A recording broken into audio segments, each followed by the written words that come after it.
শীতকাল মানেই ফ্রাইড ফুডের আমাদের ক্রেভিংস বাড়ছে, কিন্তু আমার কিডনি সমস্যা রয়েছে, তাহলে কি আমি এগুলো খাবো না? সেটা কি ঠিক না ঠিক নয়? চলুন এই নিয়ে আমরা আলোচনা করি।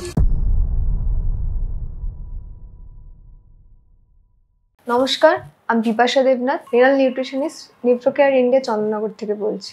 শীতকালীন সবজিগুলো দিয়ে কিন্তু আপনারা পকোড়া করে খেতে পারেন। সেটি কিন্তু অবশ্যই আপনার পরিমাণ কেমন সবজির পটাশিয়াম দেখে কিন্তু খেতে হবে, সেটার পরিমাণটা আপনি মেনটেন করবেন এবং অবশ্যই আপনার রান্নার প্রসেসটা কিন্তু মেনটেন করে করতে হবে। এবং কিছু আপনার যদি প্রোটিনের রেস্ট্রিকশন থাকে, তাহলে কিন্তু আপনার প্রোটিনের পরিমাণ যতটা আছে আপনার শরীরে দরকার, সেটা কিন্তু প্রোটিন ইনটেকের ওপর নির্ভর করে কিন্তু আপনি ফিশ পকোড়া, চিকেন পকোড়া বা পনির পকোড়া কিন্তু বাড়িতে করে খেতে পারেন।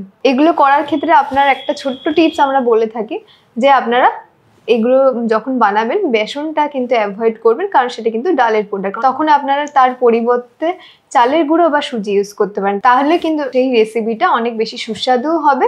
অবশ্যই আপনার রেগুলার সল্ট রেস্ট্রিকশনের ওপর মেনটেন করে কিন্তু এগুলো রান্না করতে হবে। এক্সট্রা অয়েল অ্যাবজর্ব করার জন্য কিন্তু আপনারা টিস্যু ইউজ করতে পারেন। এছাড়া এই রান্নার প্রসেসিংগুলো আপনি কিভাবে করবেন সেটা কিন্তু আমাদের কিডনি ফ্রেন্ডলি কিছু রেসিপি বুকস রয়েছে, যেগুলো কিন্তু আপনারা ফলো করতে পারেন। আজকে এই ভিডিওতে আপনাদের কিছু গুরুত্বপূর্ণ তথ্য দেওয়ার চেষ্টা করলাম, তবে নিশ্চয়ই আপনাদের মনে কিছু প্রশ্ন আছে। আমাদের ভিডিও নিচে ডেসক্রিপশন বক্সে একটি গুগল ফর্মের লিঙ্ক আছে, যেখানে আপনি আপনার যে কোনো প্রশ্ন লিখে পাঠাতে পারেন।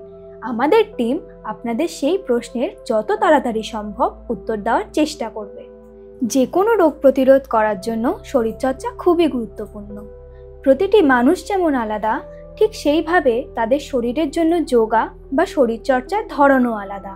আমাদের নেফ্রোকেয়ারে আছে মুক্তি যোগার একটি বিশেষ উইং, যেখানে যোগার মাধ্যমে আপনাদের লাইফস্টাইল মডিফিকেশনের বিষয়ে প্রশিক্ষকদের সাহায্যে বিশেষ সহায়তা করা হয়ে থাকে। রোগ প্রতিরোধ করার ক্ষেত্রে ও যে কোনো বয়সে ব্যালেন্স ডায়েট একটি গুরুত্বপূর্ণ বিষয়। আমাদের নেফ্রোকেয়ারে আছে অভিজ্ঞ ডায়েটিশিয়ান, যারা আপনাদের যে কোনো ডায়েট সংক্রান্ত বিষয়ে সহায়তা করবেন। আপনারা চাইলে তাদের সাথে যোগাযোগ করে এই বিষয়ে সাহায্য পেতে পারেন। ভালো থাকুন, সুস্থ থাকুন এবং দেখতে থাকুন হেলথ স্টুডিও।